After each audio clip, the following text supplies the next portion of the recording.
ஹாய்ங்க, DMart போனப்போ 500 கிராமில் பன்னீர் வாங்கினேன். அதை வச்சு 3 ரெசிபீஸ் ட்ரை பண்ணுங்க. அதில் ஃபஸ்ட்டு ரெசிபியை தான் இன்றைக்கி பார்க்க போகிறோம்.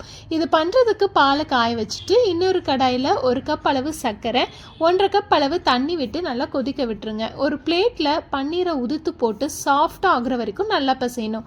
சர்க்கரை பாகு கொதிக்கும் போது 1 ஸ்பூன் பால் விட்டால் அதில் இருக்க அழுக்கு எல்லாமே வந்துடும். பன்னீரை ரவுண்ட் ஷேப்பில் தட்டி அதை எடுத்து சர்க்கரை பாகில் போட்டு 10 நிமிஷம் வேக வச்சு எடுத்து ஐஸ் வாட்டரில் போட்டு அப்படியே வச்சு பால் காஞ்சதும் கொஞ்சமாக மஞ்சத்தூள் போட்டு சர்க்கரை சேர்த்து நல்லா திக்கானதும் ஏலக்காய், பொடிச்ச நட்ஸு இது எல்லாத்தையும் சேர்த்து நல்லா கிண்டி விட்டுட்டு ஸ்டவ் ஆஃப் பண்ணி வச்சுடுங்க.